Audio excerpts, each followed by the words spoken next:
Bugün size Peugeot Partner'de bulunan, Berlingo araçlarda bulunan DV8 motorun en çok karşılaşılan sorunlarından birini anlatacağım. Tabii ben kendi aracım olduğu için bu konuda bayağı uğraştım. Sürekli aracı park edip belli bir süre sonra çalıştırma esnasında geç çalışma sorunu.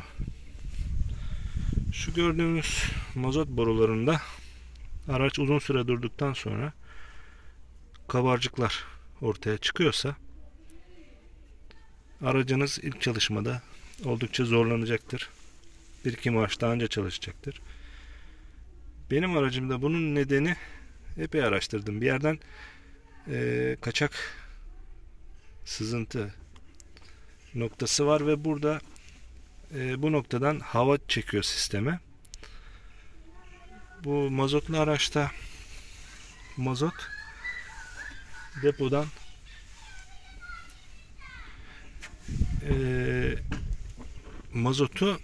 mazot pompasının vakumu yardımıyla alıyor.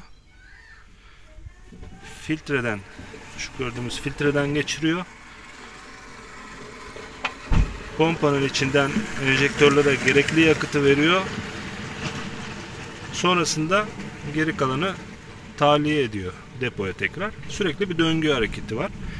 İhtiyacı kadar kullanıyor, fazlası sürekli dönüyor depoya. Tabi bu döngü hareketini yaparken pompadan önce mazot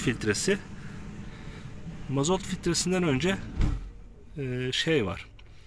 Mazotun bittiği durumlarda pompamız var. El pompası. Bunu basarak sisteme mazotu dolduruyoruz. Tabi bu pompalar plastik parçalar ve içinde o-ringleri çok kısa sürede bozulabiliyor. Tabi bozulunca bu pompanın o-ringinden içeriye hava girmeye başlıyor. Çünkü bizim mazot pompamız, gördüğümüz pompamız depodan mazotu vakumla çekiyor. Vakum yaparken bu noktada bir aralık olduğu takdirde sisteme hava girmeye başlıyor. Ve gördüğümüz şu borulardan kabarcıklar hareket ediyor. Tabi araç durup uzun süre beklediği zaman filtrenin içinde hava var. Siz aracı çalıştırmaya kalktığınız zaman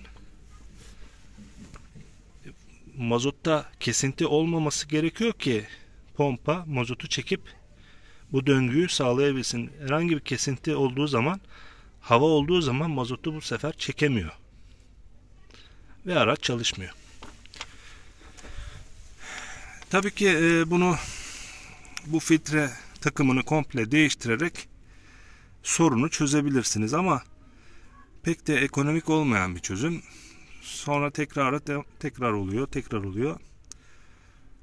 Sorunun kaynağı bu basma olduğu için ben bunu dışarıdan hava almasın diye yalıttım. Basit, ucuz bir boru, 2 tane kelepçe ve bir tane plastik tapa kullandım. İhtiyaç durumunda, mazotun bitmesi durumunda şu kelepçeyi sökerek tekrar sisteme mazotu pompalayabilirim. Bir sıkıntı yok. Sadece şu üstteki tapayı söküyorum. Kelepçeyi gevşetip basma butonuna ulaşıyorum. Pompaladıktan sonra araç çalışır duruma gelince bu kapağını kapatıyorum ve kelepçesini sıkıyorum. Bir daha buradan hava alması mümkün değil. Zaten de buradan hava almadığı zaman başka da pek açık nokta yok. Tabi rekorlarda gevşeklik olabilir ama en büyük sıkıntı kaynağı burası. Bunu da bu şekilde hallettim. Zaten deponuzda yeterli yakıt olduğunuz sürece buna ihtiyacınız olmayacak. Olursa da kelepçeyi söküp tekrar kullanacağız. Bunu yaptığımdan beri geç çalışma sorunu kalmadı. Çünkü hiçbir zaman bu borularda hava kabarcığı oluşmuyor. Hava kabarcığı olmadığı için pompa mazotu derhal çekiyor ve enjektöre derhal gönderiyor. Bu sayede araçta çalışma zorluğu ortadan kalkıyor. Tabii başka sorunlar olabilir ama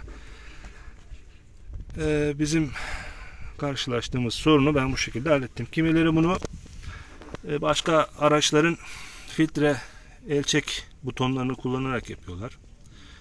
Kimisi tekrar orijinali alıp yapıyor. Sürekli orijinali almak da biraz maliyetli olduğu için ve herhangi bir yan etkisi olmadığı için ben bu şekilde bir çözüm uyguladım. Gayet de memnunum. Şurada bir püf noktası var. Bu geçirdiğiniz borunun alt taraflarında hafif aralıklar kalabilir. Buraya da biraz silikon uyguladığınız takdirde o aralıklardan da hava alma ihtimali kalmıyor. Onu da belirteyim. Bu şekilde aracımız gayet sağlıklı, sıkıntı çıkarmadan çalışıyor.